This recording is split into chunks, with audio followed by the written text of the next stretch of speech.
स्वागतम दोस्तों आपके अपने YouTube चैनल फार्मा संज्ञान में। दोस्तों आज की वीडियो बहुत ही महत्वपूर्ण रहने वाली है क्योंकि आज की वीडियो में हम जानेंगे सन स्ट्रोक, जिसको हम हीट स्ट्रोक या फिर लू लगना के नाम से जानते हैं।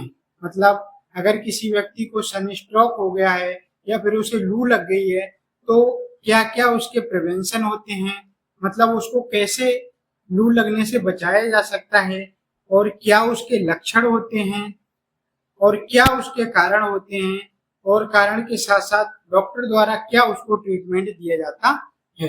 इन सबको आज की वीडियो में हम डिटेल से जानेंगे। दोस्तों सबसे पहले हम बात करते हैं सन स्ट्रोक के बारे में, के कारण के बारे में कि इसके क्या क्या कॉजेस हो सकते हैं जिससे किसी व्यक्ति को लू लग सकती है। तो सबसे पहला कारण है हाई टेम्परेचर, मतलब मौसम का जो टेम्परेचर है वो बहुत ही हाई है, मतलब बहुत ज्यादा गर्मी पड़ रही है, उस दौरान उस व्यक्ति को लू लग सकती है।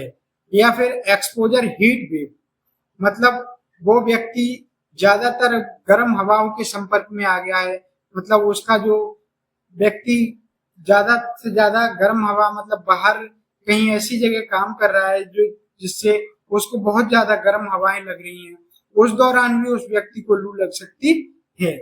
और पानी कम पीना, ऐसा व्यक्ति जो बहुत कम पानी पीते हैं उस व्यक्ति को भी लू लग सकती है। और हैवी वर्क अंडर सनलाइट, मतलब बहुत अधिक तेज धूप में हैवी, मतलब बहुत हैवी वर्क करना और फलों और सब्जियों का प्रयोग कम से कम करना, तरल पदार्थ का प्रयोग कम से कम करना, ऐसे व्यक्ति को बहुत अधिक चांस रहते हैं कि उनको सन स्ट्रोक या फिर लू लग सकती है। दोस्तों अब हम बात कर सकते हैं कि इसके सिम्टम्स, अगर किसी व्यक्ति को लू लग जाती है तो हम कैसे आसानी से पहचान सकते हैं कि उस व्यक्ति को लू लग गई है। तो सबसे पहला कारण है हाई बॉडी टेम्परेचर, मतलब ऐसे व्यक्ति की जो बॉडी का टेम्परेचर है वो बहुत ज्यादा हाई हो जाता है, जैसे उसका बॉडी का टेम्परेचर 100, 102, 103, 104 तक उसका बॉडी का टेम्परेचर हो सकता है। उस व्यक्ति को नोजिया एंड वॉमिटिंग हो सकती है, काफी ज्यादा वीकनेस हो सकती है, सिर में दर्द हो सकता है और उसकी जो सांस है वो काफी ज्यादा, सांस की जो दर है, मतलब इंक्रीज ब्रीथिंग, मतलब उसकी जो सांस लेने की दर है वो बढ़ सकती है, मतलब जल्दी जल्दी सांस लेने लगता है। या फिर इंक्रीज हार्ट रेट, उसकी जो हृदय गति है वो बढ़ सकती है। रेड स्किन, उसकी जो स्किन है वो रेड रेड हो सकती है। या फिर रेड आईज, उसकी आंखें लाल हो सकती हैं, आंखों से पानी आ सकता है। एक्सेस थ्रस्ट, बहुत अधिक प्यास लगना। ड्राई माउथ, मुंह सूखना। सीजियर्स, मतलब उस व्यक्ति को दौरे टाइप्स के, जर्की टाइप्स के दौरे पड़ सकते हैं या फिर व्यक्ति बेहोश हो सकता है। ये कुछ लक्षण हैं जो किसी व्यक्ति को लू लगने पर दिखाई देते हैं। अब हम बात करते हैं कि किसी व्यक्ति को क्या क्या प्रिवेंशन, क्या क्या सावधानियां रखनी चाहिए जिससे कोई भी व्यक्ति सन स्ट्रोक की चपेट में आने से बच सकता है। सबसे पहले उस व्यक्ति को अल्कोहल का यूज बिल्कुल भी नहीं करना चाहिए। लिमिटेड डाइट, उस व्यक्ति को लिमिट का खाना खाना चाहिए। वियर कैप, मतलब अगर व्यक्ति धूप में आउटडोर जा रहा है, बाहर जा रहा है, तो उस व्यक्ति को अपने सिर पर कैप लगा के रखना चाहिए या फिर किसी कपड़े वगैरह से सिर को ढक लेना चाहिए। और लिमिटेड आउटडोर टाइम, मतलब उस व्यक्ति को कम से कम घर से बाहर, अगर धूप में कम से कम उसको निकलना चाहिए, दोपहर के समय कम से कम बाहर निकले। धूप में ज्यादा से ज्यादा हैवी काम करने से उस व्यक्ति को बचना चाहिए। ये कुछ सावधानियां हैं जो जिससे व्यक्ति लू लगने से बच सकता है। दोस्तों अब हम बात करते हैं कि अगर किसी व्यक्ति को लू लग गई है तो उस व्यक्ति को क्या क्या खाना चाहिए। तो ऐसे व्यक्ति को अधिक से अधिक पानी पीना चाहिए। उस व्यक्ति को ज्यादा से ज्यादा लिक्विड लेना चाहिए, मतलब तरल पदार्थ का प्रयोग ज्यादा से ज्यादा ऐसे व्यक्ति को करना चाहिए। छाछ, दही वगैरह उस व्यक्ति को ज्यादा से ज्यादा लेना चाहिए।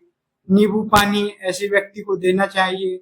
नारियल का पानी ऐसे व्यक्ति को सेवन करना चाहिए।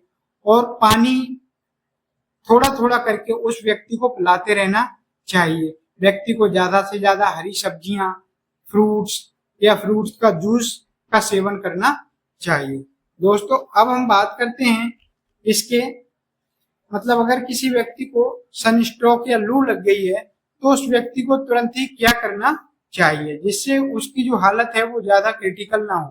तो दोस्तों उस व्यक्ति को तुरंत ही ऐसी जगह या ऐसे रूम में लेटा देना चाहिए जहाँ पे हवा का प्रबंध अच्छा हो और एसी, कूलर, फैन वगैरह चालू कर देना चाहिए।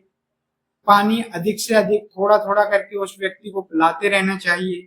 ऐसे व्यक्ति को ठंडे पानी से कपड़े को भिगोकर या तौलिए को भिगोकर ऐसे व्यक्ति के पूरे बॉडी को पोंछना चाहिए जिससे कि जो बढ़ा हुआ टेम्परेचर है वो धीरे धीरे कम हो जाए। दोस्तों अब हम बात करते हैं कि ट्रीटमेंट के बारे में कि अगर किसी व्यक्ति को लू लग गई है तो उस दौरान डॉक्टर द्वारा क्या क्या ट्रीटमेंट दिया जाता है। तो सबसे पहले डॉक्टर व्यक्ति की कंडीशन को देखता है।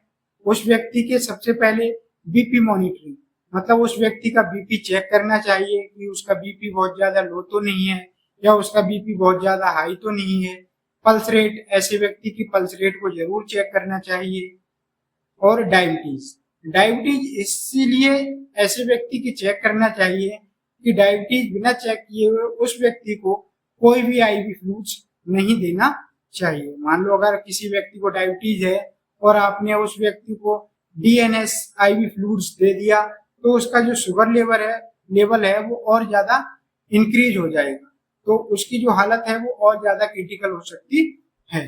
तो सबसे पहले हम बात करते हैं सिम्टम्स के आधार पे जो डॉक्टर के द्वारा ऐसे व्यक्ति को ट्रीटमेंट दिया जाता है वो है अगर किसी व्यक्ति को उल्टी भी हो रही है मतलब बहुत ज्यादा उल्टियां हो रही हैं तो उल्टियों को रोकने के लिए वोमिकाइंड या फिर पेरिनॉर्म जिसमें मेटोक्लोप्रोमाइड ड्रग पाया जाता है या फिर वोमिकाइंड जिसमें ऑन्डेंसेट्रॉन ड्रग पाया जाता है।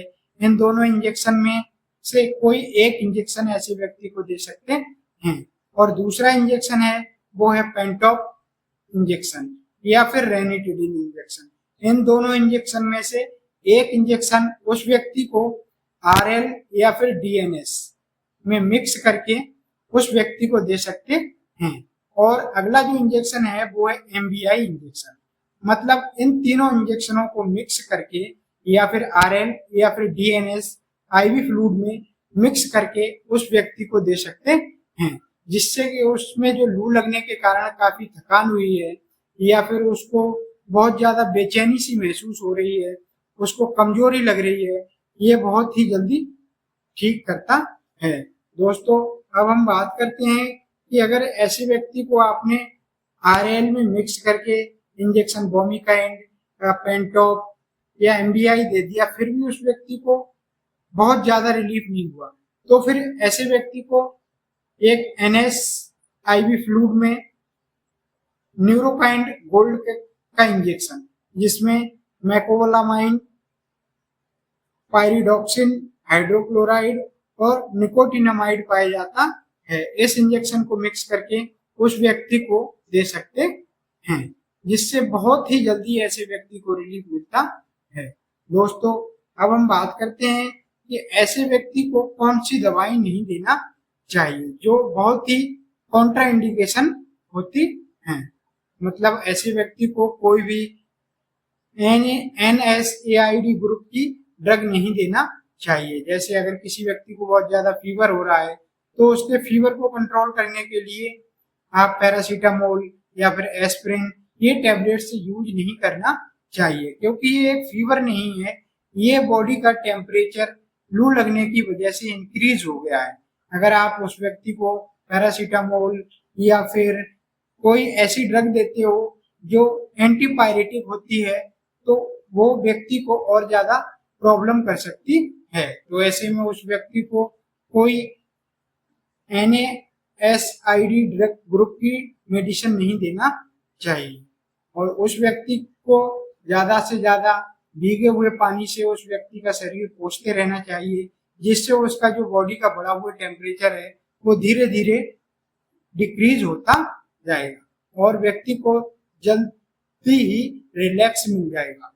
दोस्तों आज की वीडियो अगर आपको अच्छी लगी हो तो अपने YouTube चैनल फार्मा संज्ञान को सब्सक्राइब करें और बेल आइकन को भी प्रेस करें।